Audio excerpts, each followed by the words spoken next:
चलिए बताओ जरा क्या क्या डाउट्स हैं। तो पहले क्वेश्चन से स्टार्ट करते हैं, लाइए। सेकंड कह रहा है कि a train starts from station A with uniform acceleration a1 for some distance and then goes with uniform retardation a2 for some more distance to come to rest at station b। तो मान लेते हैं कि एक station है हमारे पास ए, और इस ए स्टेशन से हमें बी स्टेशन तक जाना है, राइट। हमने क्या किया है कि कुछ डिस्टेंस के लिए a1 एक्सेलरेशन से चले और बाकी डिस्टेंस के लिए a2 रिटार्डेशन से चले, जो हमें गिवन है ना। एक सेकंड को जरा लाइट ऑन कर लेते हैं।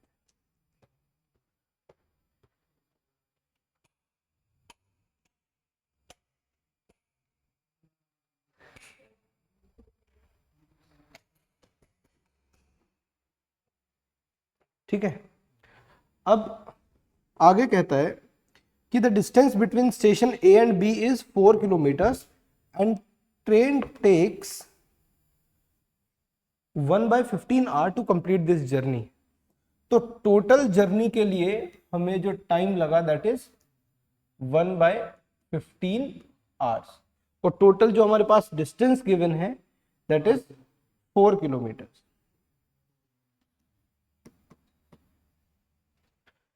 कह रहा है कि if acceleration are in kilometer per minute, कह रहा है कि अगर एक्सेलरेशन की जो यूनिट है that is kilometre per minute, तो आपको वैल्यू बतानी है 1/a1 प्लस 1/a2 की।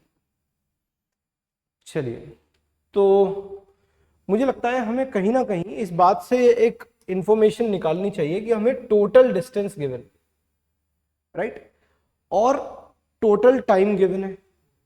तो मैं एक काम करता हूं, पहले तो इस टाइम को मिनट्स में कन्वर्ट कर लेता हूं, बिकॉज मुझे किलोमीटर पर मिनट में आंसर चाहिए। तो मिनट्स में कन्वर्ट करने के लिए 1/15 आर हो जाएगा कितना, 60/15 मिनट्स, यानी कि 4 मिनट्स। तो एक तो बात ये हो गई है, ठीक। दूसरा ये हुआ कि मैं इतने पोर्शन के लिए पहले एक बार कोई भी एक इक्वेशन जो मैं चाहूं वो लगा लेता हूं, और ये मान लेता हूं कि ये डिस्टेंस x है। तो ये जो इधर वाला डिस्टेंस होगा दैट इज 4 - x, ठीक है। ट्रेन स्टार्ट्स फ्रॉम रेस्ट है, ट्रेन स्टार्ट्स फ्रॉम स्टेशन ए, तो मान सकते हैं स्टार्ट फ्रॉम रेस्ट, क्योंकि यहां से जस्ट शुरू ही हुई है। तो इसका मतलब हम लिख पाएंगे कि x is equals to ½ a1t², ठीक है। दूसरी इक्वेशन में लिख पाऊंगा 4 - x इज इक्वल टू, अब एक तो मुझे यहां की वेलोसिटी चाहिए जो कि कितनी होगी, ये अगर 0 है तो ये होगी v is equals to a1t। तो 4 - x is equals to a1t, ये तो हो गया u t, इसके आगे t जो टाइम लिखना है वो होगा t - 4, तो ये हो गया हमारा ut, राइट। और ½ में क्या चाहिए, एक सेकेंड, 4 मिनट्स टोटल है, तो हाँ 4 - t, और इसके बाद हमारे पास आ जाएगा -½ और क्या 4 - t का होल, ठीक। इन दोनों इक्वेशन से मुझे पता चलता है कि मेरे पास x और t में दो इक्वेशंस जिन्हें सॉल्व करना बेहद आसान है, बिकॉज अगर मैं दोनों को ऐड कर लूंगा तो x कैंसिल हो जाएगा और t डायरेक्ट आ जाएगा, राइट। और अगर मैं लेट से फिर उस t का वैल्यू यहां पुट कर दूंगा तो मेरे पास x का वैल्यू भी आ जाएगा, ठीक है। जब x और t दोनों आ चुके हैं तो मैं a1 और a2 को कैलकुलेट कर सकता हूं, a1 और a2 आएंगे तो 1/a1 और 1/a2, ठीक है। ट्राई करके देखा था, कैसे ट्राई किया था, ये बात समझ में आई।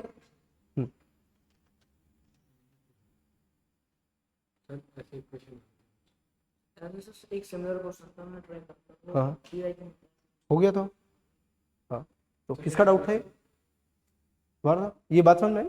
तो इन दोनों की वैल्यूज फाइंड कर लेते हैं। तो देख लेते हैं थोड़ा सा और सॉल्व करके, मेरे ख्याल से बहुत टफ इक्वेशंस नहीं आएंगी। ये कुछ ऐसा बनेगा कि 4 इज इक्वल्स टू, दोनों को ऐड कर रहा हूं, तो a1 t स्क्वायर बाय 2 यहां पर, a1 4 इंटू टी यहां पर, और माइनस a1 t स्क्वायर, तो बचेगा minus a1 t square by 2, right. और बस सेम आगे भी टर्म्स बच जाएंगी, जैसे कि प्लस 4a1t, आगे बचेगा माइनस हाफ a2 और 4 माइनस टी का होल स्क्वायर। ठीक है, आई थिंक बीच में क्योंकि हमने ये एक्सेलरेशन चेंज कर दिया है, इसकी वजह से ये प्रॉब्लम आ रही है ना। अगर ये एक्सेलरेशन सेम रहता तो फिर कोई दिक्कत नहीं। ठीक है, और बोलो। फोर्थ कैट, देखो जरा इस क्वेश्चन को ध्यान से देखना। इस क्वेश्चन में कह रहा है कि a cat on seeing a rat at a distance 5 meters starts with velocity 5 meters per second and moves with acceleration 2 meters per second square in order to catch it। तो एक कैट है, मान लेते हैं यहां पर कैट है, और इसके आगे मान लेते हैं इस जगह पर रैट है, और कितनी दूर है? 5 मीटर। कह रहा है कि cat on seeing a rat starts with velocity 5 meters per second, तो इसने 5 मीटर्स पर सेकंड से स्टार्ट कर दिया and moves with acceleration of 2 meters per second square, और ये u हो गया है, और alpha is equals to given है 2.5 meters per second square in order to catch it while the rat with acceleration beta starts from rest. कह रहा है रैट जो है वो बीटा से स्टार्ट करता है।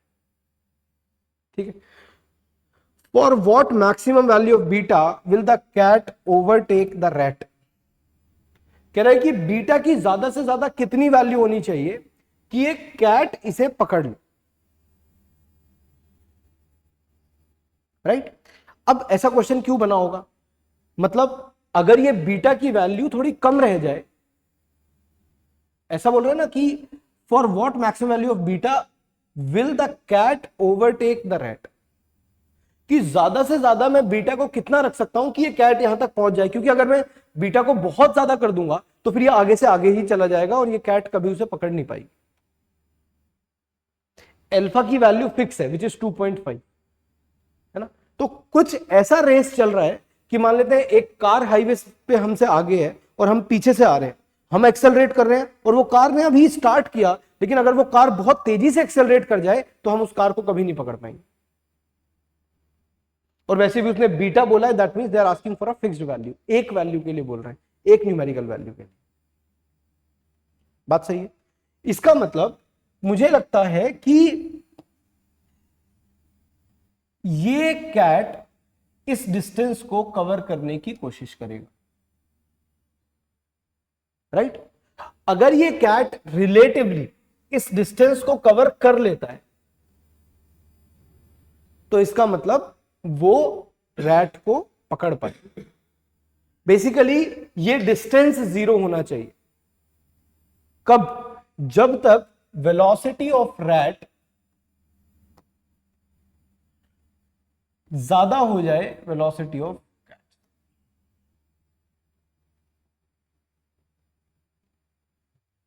क्योंकि अगर रैट की वेलोसिटी ज्यादा नहीं है तो देयर इज अ कंडीशन कि ये कैट पीछे से आते हुए इसे पकड़ ही लेगा। बात ठीक है? मतलब ये ऐसे समझ के देखो कि मैं ये मान लेता हूं कि ये यहां से और ऐसे एक्सेलरेट होता हुआ आगे की तरफ चल रहा है, ठीक, और ये यहां से इस जगह से आगे की तरफ एक्सेलरेट कर रहा है। तो मैं एक काम करता हूं, इसके लिए एक रिलेटिव इक्वेशन लिख देता हूं कि टी टाइम बाद ये इसे पकड़ लेगा। अब देखना जरा कैसे लिखी जाएगी वो रिलेटिव इक्वेशन। वो लिखी जाएगी कि मैं रैट को तो रोक देता हूं और बीटा को पीछे दे देता हूं। ये याद है क्या? ऐसे रिलेटिव में करते हैं। मतलब इसके लिए तो मैं इक्वेशन लिखूंगा 5 इज इक्वल्स टू यू कितना है 5 टी, ये समझ पा रहे हो, S is equals to u t, plus half a कितना है 2.5 minus beta multiplied by t square. ये इक्वेशन क्या कह रही है मुझे कि find t and if t is valid, तो इसका मतलब ये कैट इस रैट को पकड़ पाएगी। वैलिड से क्या मतलब है कि उसके रूट्स रियल होने चाहिए। भाई आप ऐसे सोचो ना कि ये इक्वेशन मैंने लिखा, अब मुझे टी की एक रियल वैल्यू चाहिए। मुझे चाहिए कि 4 सेकंड बाद पकड़ लिया या 5 सेकंड बाद पकड़ लिया या 10 सेकंड बाद पकड़ लिया, तो टी की अगर कोई रियल वैल्यू एग्जिस्ट करेगी इसका मतलब ये इसे पकड़ पाएगा, और टी की कोई इमेजिनरी वैल्यू एग्जिस्ट करेगी तो इक्वेशन आपसे कहना चाह रही है कि किसी इमेजिनरी टाइम पर ऐसा होगा जब ये इसे पकड़ पाएगा। और यही इस क्वेश्चन की सबसे इंपॉर्टेंट बात भी बोल सकते हो और सबसे बेहतरीन बात है कि हम क्वाड्रेटिक इक्वेशन से ये देखेंगे कि कैट इस रैट को पकड़ सकती है नहीं पकड़ सकती। देखें एक बार बी स्क्वायर को 4ac के इक्वल रखें, क्योंकि अगर मैं उसे लेस देन करूंगा तो फिर तो वो इमेजिनरी वाले में चला जाएगा और ग्रेटर देन करूंगा तो वो रियल वाले में चला जाएगा। हमें कौन सा करना चाहिए वैसे, लेस देन कि ग्रेटर देन? हमारे लिए इंपॉर्टेंट कंडीशन क्या है कि ये कैट रैट को पकड़ पाए कि ना पकड़ पाए? पकड़ पाए। तो पकड़ने का मतलब होगा कि हमें एक रियल वैल्यू चाहिए, और वो भी बिल्कुल एक्सट्रीम वाली रियल वैल्यू चाहिए। एक्सट्रीम वाली मतलब कि उसके बाद फिर ना पकड़ पाए, क्योंकि अगर उसके बाद भी पकड़ पाएगी तो हम बीटा की मैक्सिमम वैल्यू नहीं ढूंढ रहे होंगे, राइट? तो मैं काम करता हूं, ये तो समझते हो ना बी स्क्वायर 4ac ये सब, तो ये हमारा क्या है ए, ये बी है, और ये माइनस मतलब सी जो है वो -5 हो जाएगा। तो b square 2.5 minus beta by 2, this is b square, then a minus sign, -4, a कितना है ए, अरे यार एक second, b square -4 a c is equal to C.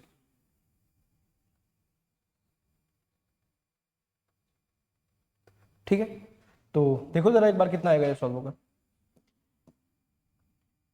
Minus से प्लस हो जाएगा, 5 से 5 कैंसिल हो जाएगा, तो -5, तो आ जाएगा 2 times 2.5 minus 2 beta is equals to -5, तो दिस इज 5 भी उधर जाएगा तो 10, तो बीटा इज इक्वल्स टू 5।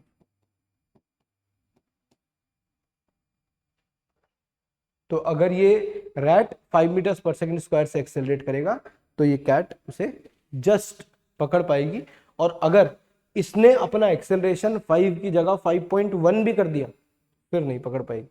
और ये बात बहुत वैलिड भी लग रही है कि आपने इसे पहले से 5 मीटर पर सेकंड दी हुई है, इसे बेचारे को शुरू में कुछ भी नहीं मिला, इसके पास 2.5 मीटर पर सेकंड स्क्वायर का एक्सेलरेशन है, तो ये 5 के बाद इसमें 2.5 हर सेकंड ऐड होता रहेगा, तो इसे 2.5 से तो ज्यादा एक्सेलरेशन से स्टार्ट करना पड़ेगा, क्योंकि अगर ये भी 2.5 से करने लगे तो इसके पास जो ये इनिशियल वेलोसिटी वाली एक्स्ट्रा वैल्यू है ये तो हमेशा इसे उसके क्लोज ले जाती रहेगी, तो इसीलिए ये आंसर 2.5 से थोड़ा ज्यादा आ रहा है, इनफैक्ट उसका डबल ही आ रहा है।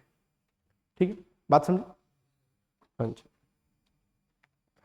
तो नेक्स्ट बोलो। हाँ जी, नेक्स्ट है आपका क्वेश्चन नंबर 9th ही है। A particle moves vertically with an upward initial speed v naught is equals to 10.5 if its acceleration varies with time as shown in figure. Find the velocity of the particle at t is equals to 4 seconds. ये क्यों नहीं निकाल पा रहे हो यार? देखो जरा,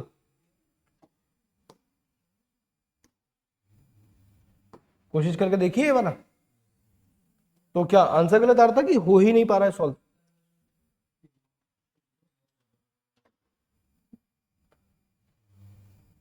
ऐसा कुछ गिवन है।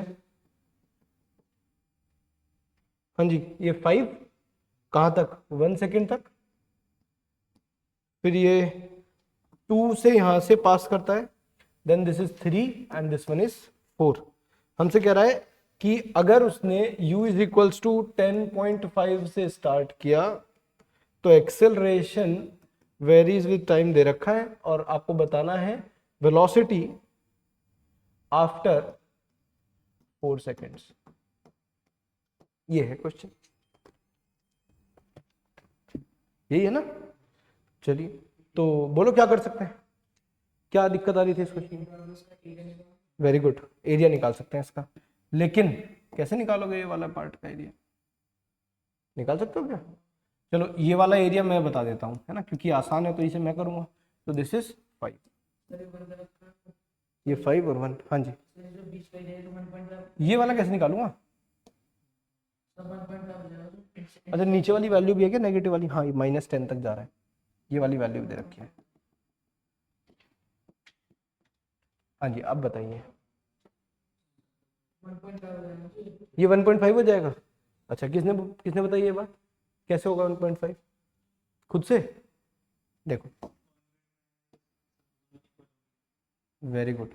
ये 1 से 2 यहां तक है, तो इसे मैं मान लेता हूं कुछ x है,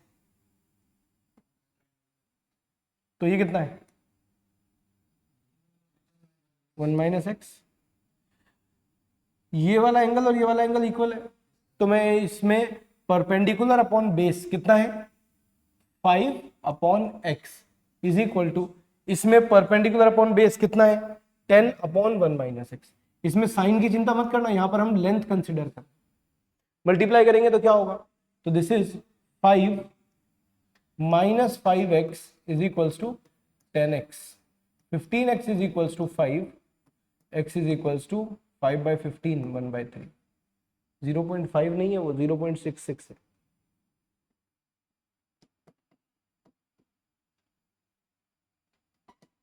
वन प्लस 1/3 कॉमा 0, क्योंकि 1 तो ये पहले से था, 1 + 1/3, राइट। अब मेरे ख्याल से इसमें कुछ नहीं बचा, ये ऊपर वाले पोर्शन का पूरे का एरिया कैलकुलेट करेंगे, नीचे वाले पोर्शन का पूरे का एरिया कैलकुलेट करेंगे, फिर नेट एरिया कैलकुलेट करेंगे, है ना। ये आने के बाद फिर यही एक्सेलरेशन होगा, इसे क्या लिखेंगे?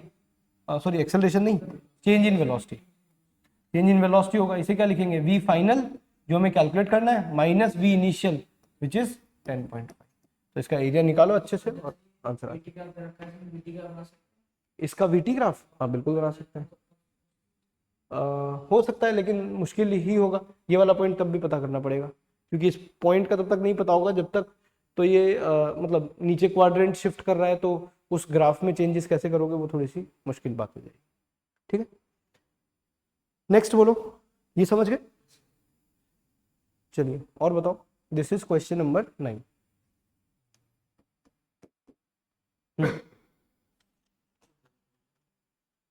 नेक्स्ट 11th हो गया है क्या तुम लोगों का? 11th, लेकिन तुमने टिक लगा रखा है,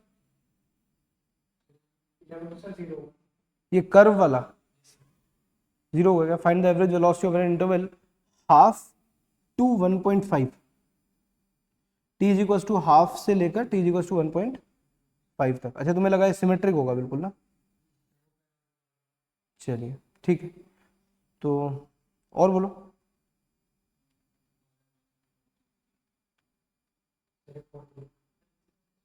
एक second. Acceleration of particle moving rectilinearly is this. It is at instantaneous rest at x equals to 0. At what position x will the particle again come to instantaneous rest? Velocity कब 0 हो जाएगी ये पूछा है, a is equals to 4 - 2x दिया हुआ है। ये हो गया? अच्छा कह रहा है कि the figure shows a method for measuring the acceleration due to gravity. The ball is projected upward by a gun. The ball possesses electronic gates 1 and 2 as it rises and again as it falls. Each gate is connected to a separate timer. The first passage of the ball through each gate starts the corresponding timer, and the second passage through the same gate stops the timer. The time interval delta t1 and delta t2 are thus measured. The vertical distance between two gates is d. If d is equals to 5 meters, delta t1 is 3 seconds, delta t2 is 2 seconds. Find the measured value of acceleration due to gravity. Question समझ में आया क्या? ये क्या हमारे module में doubt है कुछ? अच्छा देखो जरा, बहुत ही बढ़िया क्वेश्चन है, एकदम लाजवाब। पहले क्वेश्चन को समझ लो वो क्या कह रहा है। कह रहा है कि मुझे ग्रेविटी मेजर करनी है। This is question number 14। Gravity के मेजरमेंट की बात हो रही है। कह रहा है कि हमें पता नहीं है ग्रेविटी कितनी, और इसके लिए हमने इलेक्ट्रॉनिक गेट्स यूज किए। ठीक, कह रहा है कि दोनों तरफ इलेक्ट्रॉनिक गेट लगाया सेम हाइट का, और या फिर ऐसे मान लो कि एक पार्टिकल ऊपर जाएगा तो यहां पर इलेक्ट्रॉनिक गेट लगा हुआ है, जैसे ही जाएगा टाइमर शुरू हो जाएगा, जब घूम के वापस आएगा तो टाइमर वहां तक काउंट कर ले। ठीक है, कह रहा है ऐसा है मैंने 2 बार किया, and the vertical distance between the 2 gates is D. तो मान लेते हैं कि ये हमारे पास वो वर्टिकल लाइन है, और मैं एक काम करूंगा कि 2 लाइंस ड्रॉ कर देता हूं जिससे कि आपको ऐसा लगे देखने में कि ये पार्टिकल घूम कर आया। ठीक है, मतलब ऐसे मान के चलना कि यहां से गया था और यहां से ऐसे घूमकर और तब वापस आ रहा है, तो ये सेम ही लाइन के अलोंग मोशन हो रहा हो। ये इसका मैक्सिमम हाइट। एक गेट हमारा लेट से यहां पर है, इसका मैं नाम कुछ भी रख सकते हैं, 1 मान लो इसे, और एक गेट हमारा यहां पर है, इसे 2। इन दोनों गेट्स के बीच का जो डिस्टेंस है ये हमें गिवन है, दैट इज डी। जो लास्ट में गिवन है कि the distance, the vertical distance between the 2 gates is D. ठीक, उसका वैल्यू भी है, न्यूमेरिकल वैल्यू 5। कह रहा है delta T1 is 3 seconds and delta T2 is 2 seconds. Delta T1 और डेल्टा T2 क्या है? डी का वैल्यू है कितना? 5 मीटर। डेल्टा T1 का मतलब है, या फिर एक काम करते हैं फिर, जब 1 ऊपर वाले को उन्होंने भी मान रखा है तो इसे मैं 1 बोल देता हूं और इसे 2 बोल देता हूं। डेल्टा T1 का जो वैल्यू है दैट इज 3, और ठीक, और डेल्टा T2 का जो वैल्यू है दैट इज 2। तो इसका मतलब ये सेकंड पॉइंट से मुझे यहां पर जाने में और वापस आने में जो टाइम लगा, इट इज 2 सेकेंड्स। ठीक, और फर्स्ट पॉइंट से जो यहां से चलकर और ऐसे जाने में और वापस आने में जो टाइम लगा दैट इज 3 सेकेंड्स। मुझसे पूछ रहा है कि एक्सेलरेशन का वैल्यू बता दो। ऐसे क्वेश्चन हमने काइनेमेटिक्स में किए हुए हैं पहले भी, राइट? देखो जरा कैसे, बहुत इजी है क्वेश्चन, बहुत इजी है। एक काम करता हूं मैं कि इस पॉइंट पर, इजी मतलब मैं तुम्हारे पॉइंट ऑफ व्यू से इजी बोल रहा हूं, जब वो यहां से चला और यहीं पर वापस आ गया तो डिस्प्लेसमेंट कितना? 0। तो मैं क्या ये वाला वेलोसिटी निकाल सकता हूं टाइम की हेल्प से यूजिंग सेकंड इक्वेशन? जब वो यहां से चला और यहीं पर वापस आ गया तो डिस्प्लेसमेंट कितना? 0। क्या मैं ये वाला वेलोसिटी निकाल सकता हूं? और मेरे पास डिस्प्लेसमेंट भी है इन दोनों पॉइंट्स का, दोनों पॉइंट्स की वेलोसिटी भी आ जाएगी, तो एक्सेलरेशन भी आ जाएगा। देखें एक बार करके। चलिए पहले मैं सेकंड पॉइंट के लिए इक्वेशन लगा रहा हूं, डिस्प्लेसमेंट इज 0, तो ये हो जाएगा 0 is equals to u। u का मतलब मैं यहां पर v2 बोल देता हूं, हमें पता रहेगा कि it is velocity at 2। v2 t, t कितना है? 2 minus half a t square, t कितना? 2। ठीक, सिंपल। तो 2 से 2 कैंसिल हो गया, ये 2 कॉमन आगे कैंसिल हो गया, v2 is equals to a आ गया। ठीक है, दूसरी इक्वेशन की बात कर लेते हैं, लेट्स कॉल इट v1। इसमें क्या होगा, ये यहां से चलेगा ऐसे घूम के वापस यहां पर आएगा, कितना बोलो? हाँ जी, 0 is equals to v1t, t का मतलब 3, ut माइनस हाफ a और t स्क्वायर। 3 फिर से कॉमन आके 0 हो जाएगा, तो a का वैल्यू आ जाएगा, या फिर v1 बोल दो, तो v1 आ जाएगा 3a/। अब इन दोनों के बीच में थर्ड इक्वेशन लगा देता हूं, राइट? तो v2 square which is a square is equals to v1 square which is 9a square by 4 minus 2a और s कितना है? 5। नहीं समझ पा रहे? तो अब तो हो ही जाएगा, खैर इसे इधर ले आते हैं तो होगा 10a इज इक्वल्स टू, और ये उधर चला जाएगा तो I think 5a square by 4 या ऐसा कुछ आ रहा है। तो कर लेना यार, अब एक ऐसे एक कैंसिल हो गया, 5 टाइम्स 2 और 8 आंसर आ जाएगा। ठीक है, तो ये इसका आंसर होने वाला है। चलिए आई थिंक यार तुमने 19th क्वेश्चन में डाउट नहीं है तुम्हें, लेकिन इसमें था 19 देखो एक बार। A particle is projected vertically from the ground, takes time t1 two point A and 3 seconds from point A to B. इसका जो आंसर दे रखा है हाँ वो 60 मीटर है। ठीक है। पर सर जब मैंने सॉल्व करा 157.5 आ रहा था, फिर मेरा वो गूगल पे चेक करा, वहाँ पे 157, फिर चेक जीपीटी में वहाँ पे 157। अच्छा तो इसका मतलब बुक में गलत दे रखा होगा, हो सकता। तो फिर ये तुमने ऐसे डाउट क्यों नहीं मार्क किया हुआ कि ये पूछना है? लगा कि ठीक ही हो गया है, फिर सर यूट्यूब पे सॉल्यूशन दे रखा है। उसका भी 157 पॉइंट। चलो पहले वो पूछ लो जो बिल्कुल भी नहीं हो, और किसी की भी बता दो यार, बाकी ये बस 3। जैसे ये कैसे क्वेश्चन कर पाए नेक्स्ट लेंगे पीरियड ऑफ 10 क्वेश्चन कितने करें 10 जीप कटे वाले काम मत करें तुम्हारे। देखो जरा कौन सा है? Sir 8 9 10. Two bodies are thrown simultaneously from same point, one straight up and the other at an angle of 60 degrees to the horizontal. ये लीजिए, ये पूछा है इन्होंने इरोडो 1.10। तो एक को तो हमने स्ट्रेट ऊपर की तरफ थ्रो कर दिया और एक को कर दिया है 60 degrees with horizontal. The initial of each is 25।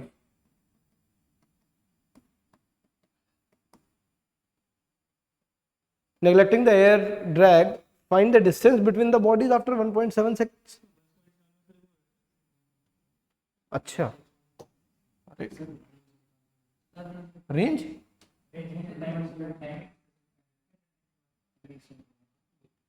देखो कितने टाइम के बाद है 1.7।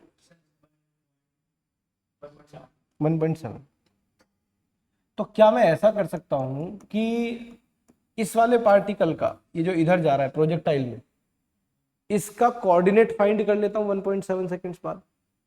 पोजीशन एक्स कोऑर्डिनेट कितना आएगा? x is equals to 25 cos 60 multiplied by 1.7। Simple. y कितना आएगा?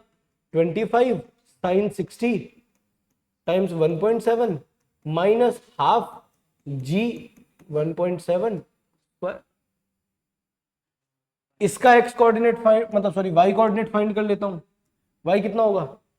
y is equals to 25 times 1.7 minus half g t square. इन्हें सॉल्व मत करने लगना, ये माइनस हो जाएंगे जब डिस्टेंस फॉर्मूला लगाओगे। अब मेरे पास इसके भी कोऑर्डिनेट्स अवेलेबल हैं, इसके भी जहां भी कहीं होंगे, मुझे कोई मतलब ही नहीं है कि यहां होगा कि यहां होगा। जब मैं कोऑर्डिनेट्स निकाल रहा हूं तो फिर तो जहां भी कहीं होंगे वहां ठीक ही होंगे। तो इसका मतलब लेट से इस पॉइंट के कोऑर्डिनेट्स मेरे पास ये हैं और इस पॉइंट का y कोऑर्डिनेट मेरे पास ये है। तो लगाओ यार डिस्टेंस फॉर्मूला, क्या हो गया इसमें? नहीं, ऐसे पूछा ना कि डिस्टेंस बिटवीन द पॉइंट्स, तो इसका मतलब हम ऐसे अपने पास से कुछ एजम्पशन नहीं ले सकते हैं कि डिस्टेंस बिटवीन द पॉइंट्स का मतलब यहां से डिस्टेंस है या यहां से डिस्टेंस।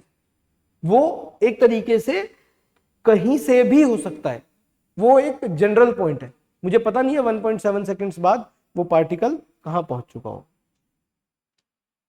ठीक है, बात समझो? हाँ जी, तुम्हारे हैं जयंत? अच्छा, पता ही नहीं था, क्या बात है, कोई बात। हाँ पूछ लो, पूछो लो। सर 15 वाला क्वेश्चन फॉर्मेट भूल गया मैं, ग्राफ का क्वेश्चन कैसे सॉल्व करेंगे? तो 3-4 बार ट्राई करा। Maximum possible acceleration, maximum possible retardation, minimum time. हाँ ग्राफ बना लो, वो बेस्ट है। ऐसे ऐसे वैसे। हाँ तो वो जो ऊपर कांस्टेंट वाला है उसे 70 रखना है बस। हाँ वो 70 पा गया। हाँ तो एक तरीके से तुम्हें दोनों तरफ के ग्राफ का मैं स्लोप बता रहा हूँ कि इधर वाले का 10 रखना, इधर वाले का 5 रखना, और ऊपर वाली जो वैल्यू है उसका भी डिस्टेंस बता रहा हूँ कि उसे 70 तक रखना। नहीं समझे? तो इनिशियल वाली लाइन भाई एक तरीके से मुझे टोटल जर्नी में से ही तो ये दोनों तीनों टाइम निकालने हैं। तो फिर पहला पोर्शन ड्रॉ करूंगा जिसका स्लोप 10 हो, दूसरा पोर्शन, लास्ट वाला पोर्शन ड्रॉ करूंगा जिसका स्लोप -5 हो, और बीच वाला पोर्शन ड्रॉ करूंगा जिसका स्लोप 0 हो, और जो वैल्यू है वो कितना, आई थिंक इतना भी दे रखा है 70 होना चाहिए बस। ठीक है, तो ये वाला डाउट समझ में आ गया।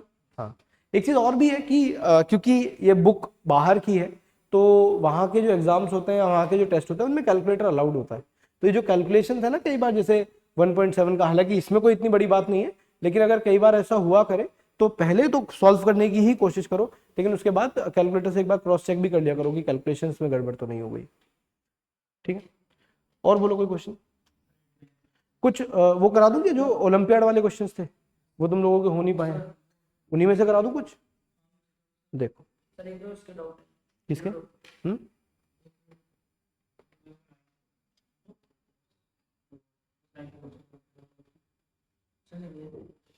ये रुद्र ने मुझसे क्वेश्चंस बोले थे कि भेज देना सर उसके, तो देख देखो जरा क्वेश्चन नंबर 3 देखो। एक काम करते हैं, इसी में डाल लेते हैं ना ओलंपियाड वाला टेस्ट।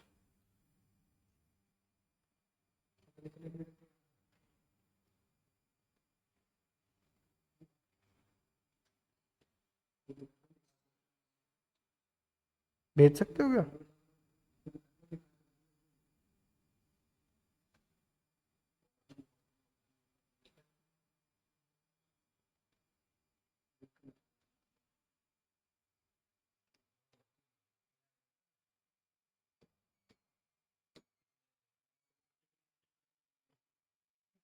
रुद्र भेजना जरा।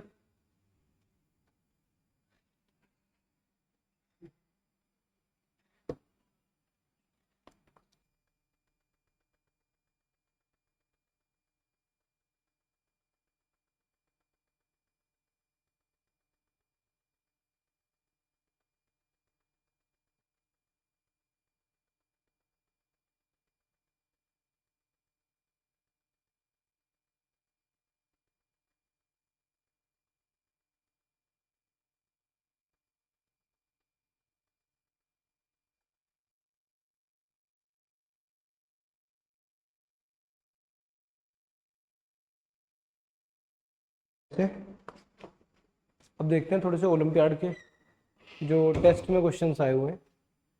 तो जैसे, हाँ ये हो गया था, हाँ ये वाला तो सब, ये वाला सभी का हो सकता है। ये हुआ,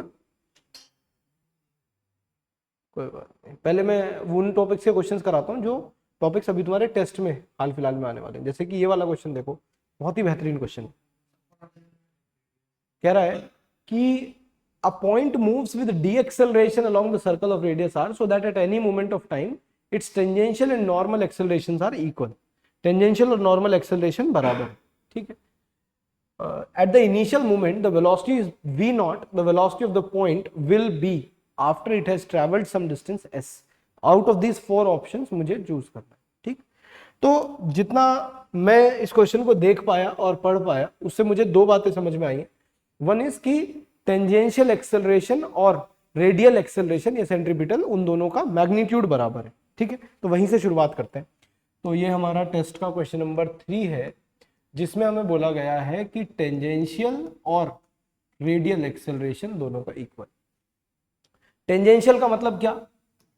टेंजेंशियल मतलब क्या वैल्यू होता है टेंजेंशियल का? किस लिए रेस्पॉन्सिबल होता है टेंजेंशियल? इसकी मैग्नीट्यूड को चेंज करने के लिए, राइट।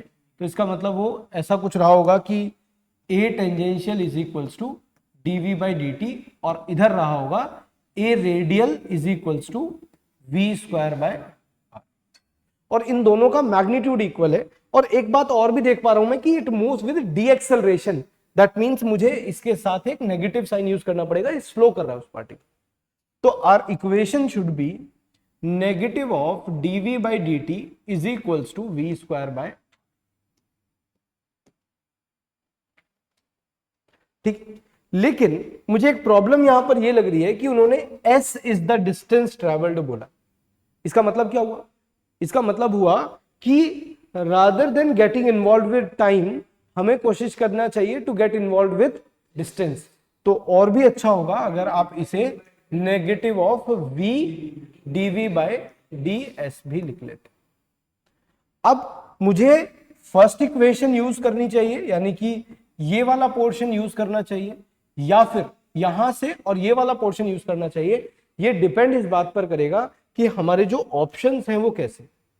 जैसे ऑप्शन में, फर्स्ट ऑप्शन में मैं देख पा रहा हूं v as a function of t, इसका मतलब dv बाई dt यूज करना ठीक रहेगा। लेकिन थर्ड में देख पा रहा हूं और सेकंड में देख पा रहा हूं v is equal to v not E raise to power minus 2s by r, तो इसका मतलब कौन सा option? I think like second जो मैंने इक्वेशन लिखी थी वो यूज करना ठीक रहेगा। अब क्योंकि ये सिंगल करेक्ट क्वेश्चन है तो मुझे दोनों ही करके देखने पड़ेंगे। एक कोइंसिडेंस हो सकता है कि मैं पहला करूं और वही ठीक आ जाए, लेकिन मुझे चेक दोनों ही करने पड़ेंगे। ठीक है, एक बार देखते हैं कैसे। पहले मैं ये करके देखता हूं v dv by ds is v square by r, तो क्या होगा उससे I think negative of v dv by ds is equals to v square by r, और एक v से एक v कैंसिल हो जाए। ठीक है, ये v को मैं नीचे ले आता हूं, ds को इधर ले जाता हूं, तो ये जाएगा dv upon v is equals to negative of 1 by r ds। Integrate कर लेते हैं दोनों तरफ। जब डिस्प्लेसमेंट 0 है तो वेलोसिटी v नॉट है, जब डिस्प्लेसमेंट s हो जाएगा तो मुझे वेलोसिटी बतानी है कितनी हो जाएगी। कितना होता है 1 अपॉन v का इंटीग्रेशन? कितना? log v, और अपर लिमिट माइनस लोअर लिमिट भी करेंगे तो इसे हम कर देंगे log v upon v not. ये बात समझ में आई? इज इक्वल्स टू, जब इधर करेंगे तो माइनस बाहर आ जाएगा, 1 अपॉन r बाहर आ जाएगा, integration of ds is s, तो it is minus s upon r। log को जब उधर ले जाऊंगा तो क्या होगा? e raise to power minus, तो v is equals to v not e raise to power minus s upon r, तो ये आना चाहिए। तो कौन सा ऑप्शन ठीक है? अरे ठीक तो कोई सा भी नहीं है, अभी बी और सी गलत है ये पता चल गया है ना, क्योंकि यहां पर r अपॉन s दिया हुआ है ना, तो ये भी गड़बड़ है और ये भी गड़बड़ है। अब मुझे इसे t की टर्म्स में इंटीग्रेट करना पड़ेगा, मतलब ये वाली इक्वेशन से। तो I will write negative of dv by dt is equals to v square by r, v square नीचे आएगा तो negative of dv by v square is equals to dt by r। Integrate करेंगे, integrate करने का मतलब कितना होगा?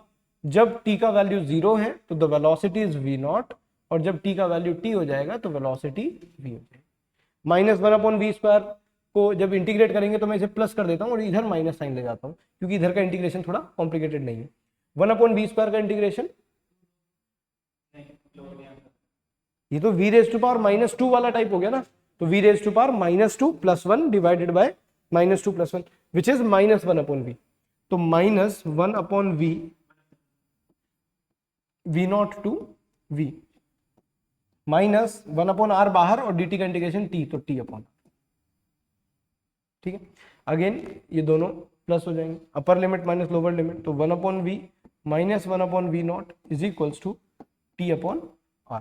इसे उधर ले जाते हैं और रेसिप्रोकल कर देते हैं, तो I think we will get 1 upon v is equals to कितना? t upon r plus 1 upon v nought.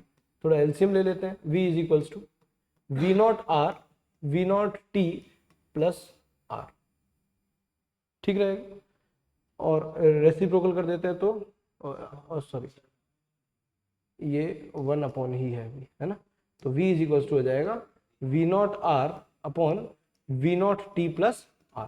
r से डिवाइड कर देता हूं, या किससे डिवाइड करना ठीक रहेगा?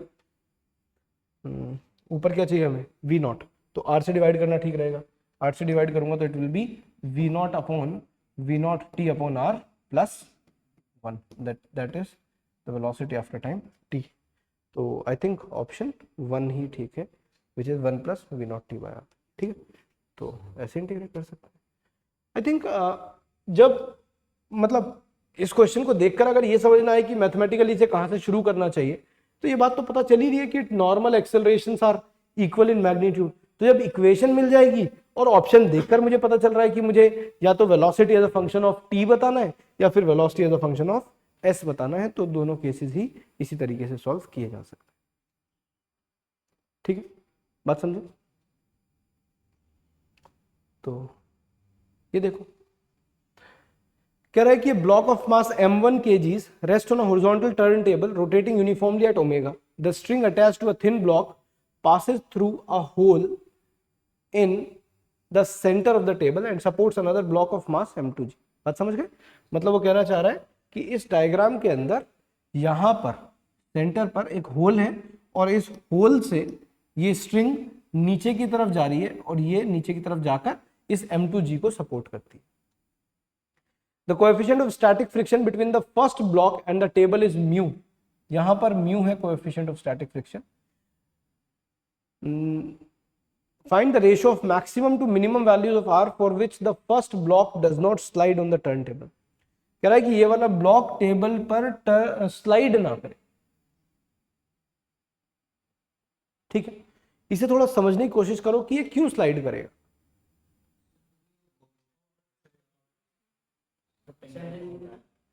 सेंट्रीफ्यूगल तो कोई फोर्स ही नहीं हो, तो सूडो फोर्स. कुछ और सोचो भाई. ये m2g से नीचे खींचने की कोशिश कर. अगर ये टेबल ना भी घूम रही हो तो भी तो ये इसे खींचने की कोशिश करेगा. और अब तो ये टेबल घूम रही है तो इसका मतलब इसे सेंट्रीपिटल फोर्स भी रिक्वायर्ड है सेंटर की तरफ, प्लस इसका वेट भी बैलेंस करना.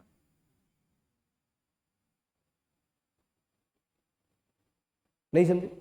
मतलब मैं अगर इसका फ्री बॉडी डायग्राम बनाऊं m1 का, बहुत ध्यान से देखना, m1 का, तो उसमें बनेगा एक नॉर्मल ड्यू टू टेबल, एक बनेगा m1g, सेंटर की तरफ एक लगेगा t, mv square upon r, कोई फोर्स नहीं होता, और पीछे की तरफ एक लगेगा फ्रिक्शन. कब?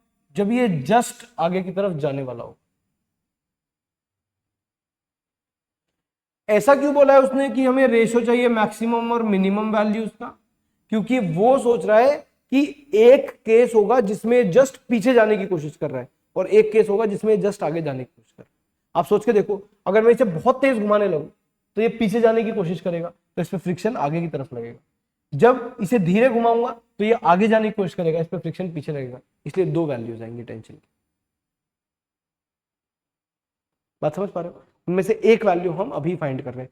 क्या इक्वेशन बनेगा? तो इक्वेशन बनेगा t minus mu m1g is equals to m1r omega square.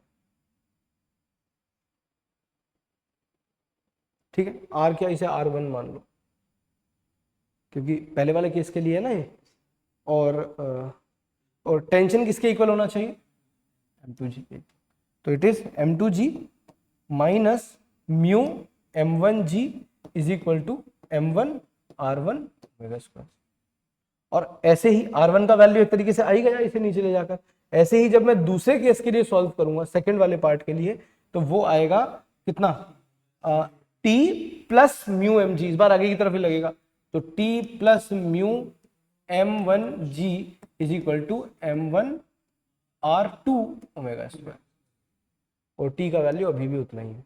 जब दोनों को डिवाइड करोगे तो देखने से कुछ पता चल रहा है कि ऊपर मुझे मैक्सिमम चाहिए, तो ऐसा कुछ ऑप्शन सही आंसर आएगा. बात समझे? मतलब ये सब वैल्यूज कैंसिल आउट हो जाएंगे ना रेशियो में इसमें. ठीक है, तो सिंपल क्वेश्चन है, कुछ ऐसी खास बात नहीं है. ठीक है, नेक्स्ट देखें. हटा दो इसे. ये देखो क्या लाजवाब क्वेश्चन है. ट्राई किया ये? देखो, हाँ कह रहा है कि block B of mass 9 kg is kept on a wedge A of mass 1 kg as shown. The coefficient of friction between any two surfaces is 0.9. मतलब इनके बीच में भी और इनके बीच में भी कितना कोएफिशिएंट है? 0.9. The acceleration of A with respect to fixed incline is. A का एक्सेलरेशन बताना है फिक्स्ड इंक्लाइन के रेस्पेक्ट. ठीक है, मैं ये मान के चल रहा हूं इनिशियली, क्योंकि हम बेस्ट पॉसिबल केस मानकर चलते हैं, ये दोनों एक साथ रहेंगे.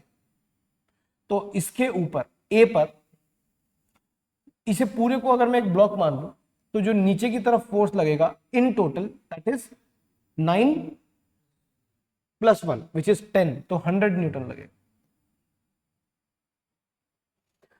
इस तरफ जो वैल्यू आएगी दैट इज 100 cos 30।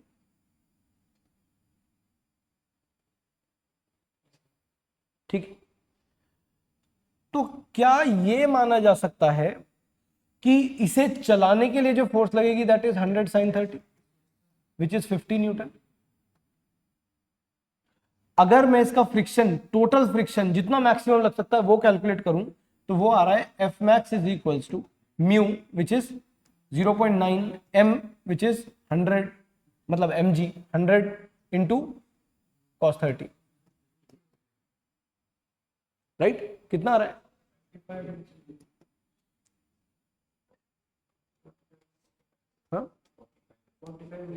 45√3। तो 45√3 तो मेरे ख्याल से 50 से तो ज्यादा ही होगा।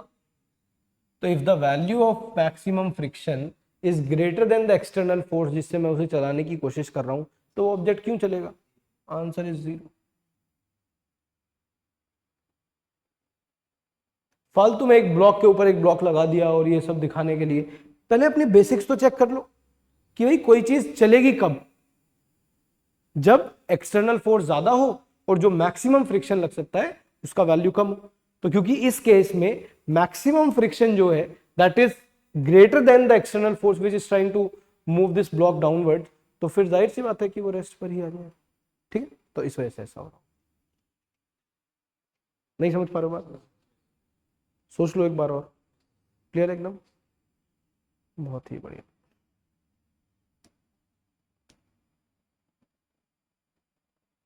ये इस टाइप के आते हैं, ये तो वो है सिंपल टी डॉट। वो कॉन्सेप्ट क्लियर है ना टी डॉट वी वाला? उसमें कोई दिक्कत तो नहीं है? ये the block is initially at rest, find minimum force F required to move the block towards right. Simple, F के दो कंपोनेंट बनाएंगे, ये वाला जो कंपोनेंट है ये भी नॉर्मल रिएक्शन को थोड़ा कम करेगा और पीछे की तरफ फ्रिक्शन फोर्स लगा देंगे, पता चल जाएगा। जी बताएं। अरे मिनिमम फोर्स बतानी है ना एफ, तो डी वो करना पड़ेगा, मतलब पहले तो ये देखना पड़ेगा कि देखो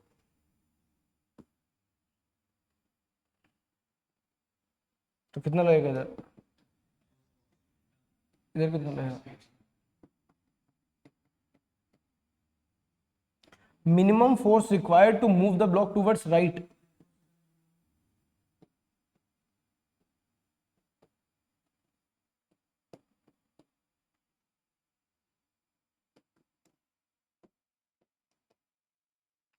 कितना होगा? n plus F sine theta is equal to 50, तो n इज इक्वल टू इंटू म्यू कितना 3/, राइट? तो अब आ गया ना f as a function of theta, तो निकालो डिफरेंशिएट करके D F by D theta minimum F के लिए। कर लो ये करके दिखाओ, बात समझ? तो चाहो तो इसे, मतलब बहुत इजी है सॉल्व करना, वैसे मल्टीप्लाई कर लो क्योंकि कांस्टेंट तो जीरो हो जाएंगे ना, इसलिए इजी है ना? तो थोड़ा सा और सॉल्व कर देता हूँ इक्वेशन, तुम लोग इतना जिद कर रहे हो तो 4 इधर आ जाएगा, ये इधर आ जाएगा, तो 4f cos theta is equals to 100 plus 150 minus 3f sin theta. ठीक है, तो ये हो जाएगा 250, ये इधर आ जाएगा 3f cos theta, 4f cos theta plus 3f sin theta, f common ले लेता हूँ तो ये होगा 250 divided by 3 sin theta plus 4 cos theta, right? I think इसका मिनिमम कब आएगा? जब इसका मैक्सिमम आएगा, और इसका मैक्सिमम होता कितना है? रूट ए स्क्वायर प्लस बेसिक मैथ्स, तो 250 डिवाइडेड बाय कितना? ए स्क्वायर प्लस बी स्क्वायर का अंडर रूट, तो आ जाएगा बस 50 मीटर। ठीक है, तो सिंपल था ये भी, थीटा का फंक्शन ही बनाना था। अच्छा ऐसा क्यों हो रहा है वैसे, थोड़ा ऐसे सोच कर बताओ कि एफ थीटा का फंक्शन क्यों आ रहा है यहाँ पर? वेरी गुड, मतलब ये एफ है और इस एफ से मुझे दो काम लेने हैं, एक इसे आगे चलाना है और दूसरा इसका नॉर्मल रिएक्शन कम कराना है। अब अगर मैं ज्यादा नॉर्मल रिएक्शन की तरफ शिफ्ट हो जाऊं तो फिर ये चलने में दिक्कत करेगा, और ज्यादा हॉरिजॉन्टल की तरफ शिफ्ट हो जाऊं तो इस वजह से। ठीक है, चलिए अब तो नहीं लग रहा टफ, अब भी लग रहा है। कह रहा है block B moves with velocity u relative to the wedge, अच्छा u जो है that is relative to wedge, तो रिलेटिव टू ग्राउंड निकाल सकते हैं हम इसे आराम से. If the velocity of the wedge is v, what is the value of theta so that the block B moves vertically as seen from ground? बहुत ही घटिया क्वेश्चन. देखो कैसे, velocity of B with respect to wedge पता है मुझे, या एक काम करता हूं सिंप्लीफिकेशन के लिए इसे A बोल देता हूं और ये B है ही, ये A है भी वैसे. तो मुझे जो U पता है वो जो इधर जा रहा है that is velocity of B with respect to A, और उसका वैल्यू अगर कोई थोड़ा तमीज से लिखे तो इट शुड बी U, ये एंगल थीटा है तो ये थीटा होगा U cos theta minus I cap and U sin theta J cap.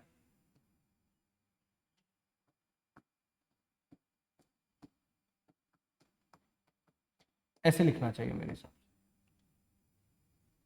नहीं, दूसरी चीज जो मुझे पता है वो क्या है, velocity of A with respect to ground मुझे पता है that is V I cap. इनमें कंफ्यूज होने की जरूरत नहीं है कि मैं सब कुछ देखकर ही बता देता हूं और सोचकर बता देता हूं, लिख लो आराम से. कई बार इनमें ऐसा लगेगा कि यार ये यू से इधर जा रहा है, खुद ही सोच लेता हूं ये वाला कंपोनेंट इधर होगा, ये कंपोनेंट इधर होगा, ये इसे कैंसिल कर रहा होगा. नहीं, कोई जरूरत नहीं है.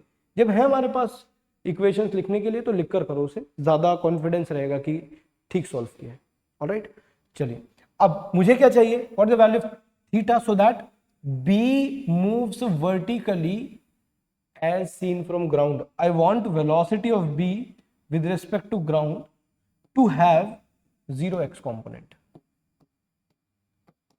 यही तो चाहिए, तभी तो वर्टिकली जाती हुई दिखेगी. और वो कैसे कैलकुलेट कर सकते हैं, इन दोनों की हेल्प से. Velocity of b with respect to a is equals to velocity of b with respect to ground minus velocity of a.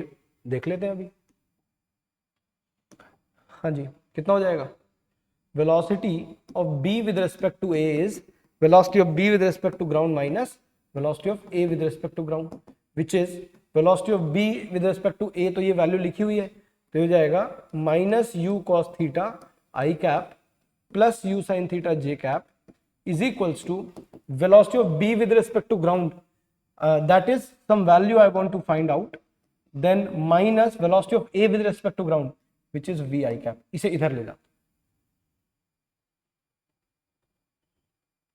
नहीं समझ पा रहे हो, जब इसे इधर लेकर जाऊंगा तो velocity of b with respect to ground आ जाएगा v minus u cos theta i cap plus u sine theta j cap. I want this value to be 0, तो v minus u cos theta should be 0, तो cos theta should be v by u, तो cos inverse v by u. ठीक, तो ऐसे question सब ठीक होने चाहिए. ऐसे क्वेश्चन में कुछ कोई नया कॉन्सेप्ट या ऐसी कोई चीज नहीं लग रही है. तो इस क्वेश्चन से जो सीख सकते हैं हम वो ये है कि वेक्टर फॉर्म में किसी भी चीज को लिखना और उसे सॉल्व करना कंपैरेटिवली आसान रहता है जितना हम खुद से सोचने की कोशिश करेंगे उसके कंपेयर में. मतलब कई बार मैं भी ऐसा करता हूं कि मैं क्लास में क्वेश्चन सॉल्व कर रहा हूं तो उसे कोशिश करता हूं कि थोड़ा सोच के सॉल्व कर देता हूं, लेकिन उसके साथ साथ उसके पैरेलली हमें लिखने वाला जो मेथड है वो क्लियर होना चाहिए, बिकॉज उससे हमारा जो कॉन्फिडेंस है वो ज़्यादा बढ़ता है. जैसे कई बार तुम लोग टेस्ट में क्वेश्चन कर रहे हो तो टेस्ट में जब तुम सॉल्व करके बिल्कुल फाइनल आंसर आ जाता है तो उससे लिया हुआ जो कॉन्फिडेंस है वो आगे वाले क्वेश्चन में ज़्यादा काम करता है एज कंपैरेटिव टू कि तुमने कोई क्वेश्चन किया, उसका आंसर तुम्हें लग रहा है कि ये ठीक ठाक है, तुमने टिक भी लगा दिया, लेकिन तब भी वो नेक्स्ट क्वेश्चन में उतना अच्छा कॉन्फिडेंस नहीं दे पाए. ठीक है ना, तो ये क्वेश्चन था, हटा दूं सर. ये थोड़े उसके अभी इसमें मतलब SHM भी आया था, तो ये अभी तुम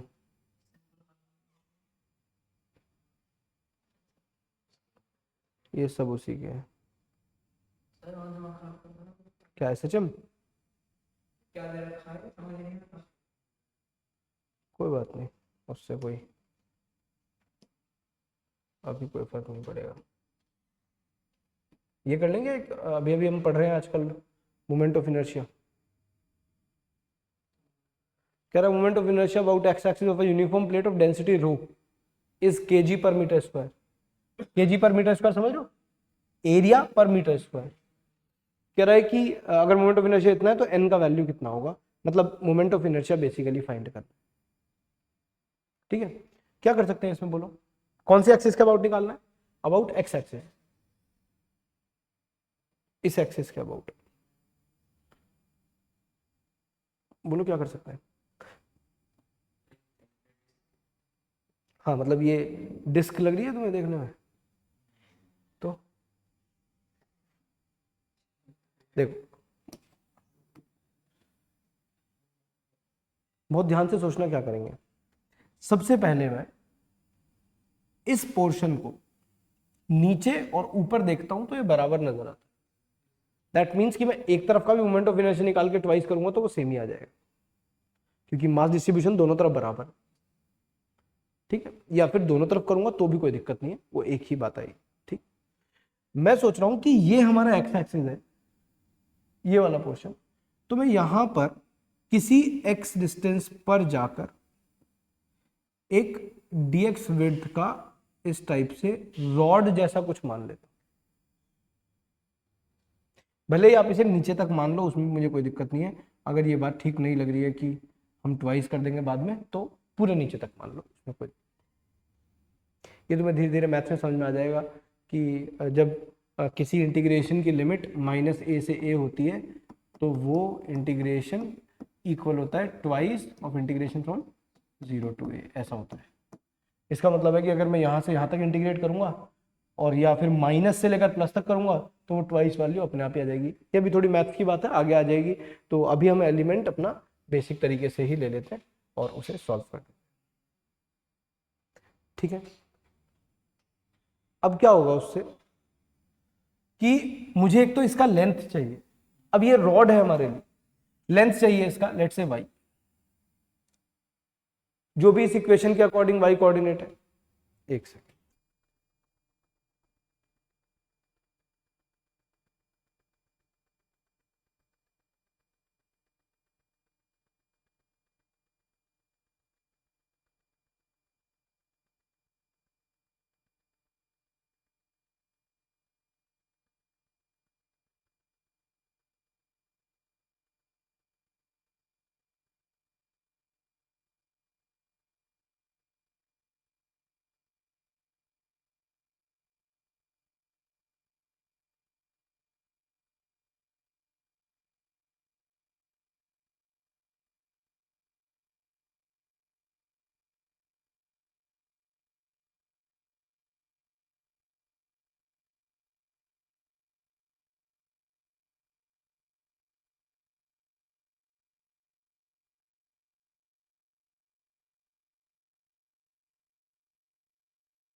तो बात यह है कि अब ये एक रॉड की तरह काम कर, ये हमारा एक्सिस है और हमें इजीली पता है कि ये अगर एक्सिस है और ये एक रॉड है तो इसका कितना मोमेंट ऑफ इनर्शिया होता है इसके अबाउट, पता है कितना था? ml²/12 हो गया solve.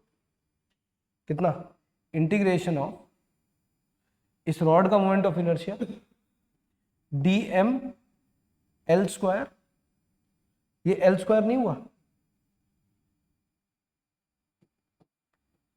L²/12 from this coordinate to this coordinate, right? जो भी उसका y कोऑर्डिनेट है वो तो आराम से सॉल्व। ठीक है, इनफैक्ट अब मुझे अगर इतने पोर्शन का मास चाहिए होगा तो वो मैं डेंसिटी से कैलकुलेट करूंगा। कैसे? थ्रू एरिया, क्योंकि ये जो वैल्यू लिखी हुई है ये असल में dm/da लिखा हुआ है। केजी पर मीटर स्क्वायर की यूनिट से पता चल रहा है ना ये बात। इसे इधर ले जाऊंगा तो ये आ जाएगा dm is equals to rho da मतलब ये वाला एरिया, ये कितना है y dx का ट्वाइस। ठीक, उसे भी यहां पर पुट कर देते हैं तो जाएगा इंटीग्रेशन ऑफ dm की जगह कितना rho into 2y dx into 4y square by 12। ठीक है, और क्या लिमिट्स में x की टर्म्स में लिख लेता हूं 0 से। x की टर्म्स में क्यों लिख रहा हूं, क्योंकि एलिमेंट हमारा dx की टर्म्स। ठीक है, अब y की वैल्यू तो हमें पता ही है कितना एक्स स्क्वायर, बस y की जगह एक्स स्क्वायर पुट करेंगे, इंटीग्रेट करेंगे, आंसर आ जाएगा। देखें तो ये हो जाएगा हमारा 2y और 4 टू 8, 8/12, 8/12 इज 2/3 रो, राइट। y क्यूब है यहां पर और y की जगह एक्स स्क्वायर लिखूंगा तो x की पावर 6 हो जाएगा, उसको इंटीग्रेट करूंगा तो, और कहां से कहां तक करना है तो a की पावर 7/7 तो यह आ जाएगा 2/3 rho a raise to power 7 divide by 7, तो 7 टाइम्स 3 इज 21, तो ये कंपेयर हो रहा है सब कुछ, तो n का value 2, option B is correct. ठीक है, मतलब ऐसे ध्यान रखो कि बेसिक कॉन्सेप्ट पढ़ा और उसमें जितना हो सके उतना कैलकुलस लगाओ। ये क्वेश्चंस ऐसे हैं जिनमें कोई नई बात हमारे पास है नहीं सीखने के लिए, हमें अपना ही दिमाग लगा के जितना हम उसकी एक्सरसाइज कराएंगे, जितना उसके थॉट प्रोसेस बढ़ाएंगे, उतना फायदा एग्जाम में मिलेगा। मतलब मुझे पूरा यकीन है कि अगर तुम इस क्वेश्चन को शुरू करोगे तो कई बार हो सकता है यहां से ऐसे कोई एलिमेंट लेने की सोच लो, राइट, या फिर कोई और एलिमेंट कुछ और दिमाग में चल रहा हो, लेकिन जब फाइनली सोचोगे तो हर एक चीज की गलत भी पता चलता रहेगा और सही भी पता चलता रहेगा, और उसमें कोई दिक्कत की बात नहीं है जब तक घर पे प्रैक्टिस कर रहे हो। अगर वो गलत भी हो रहा है तो कोई बात नहीं, गलत में ऐसा कुछ थोड़ी है कि उसके घर पे कोई मार्क्स कट रहे हैं, लेकिन एटलीस्ट ये पता चलता जा रहा है कि ऐसे नहीं करना है। अगर मैं एग्जाम में ट्राई करूंगा तो फिर मेरे पास 10 तरीके के आइडिया होंगे कि यार ये एलिमेंट ऐसे लेने पे गलत हो जाता है। जैसे अभी मुझे एक्स एक्सिस का पता चला, अब ये रॉड की तरह नजर आ रहा है, मेरे सामने कोई नई शेप आएगी तो अब मेरे पास एलिमेंट लेने का एक आइडिया मेरे पास अपना होगा कि ऐसे ट्राई किया जा सकता है। ठीक है, तो इस तरीके के क्वेश्चंस आते हैं उसमें ओलंपियाड। ठीक है, चलिए बहुत ही बढ़िया।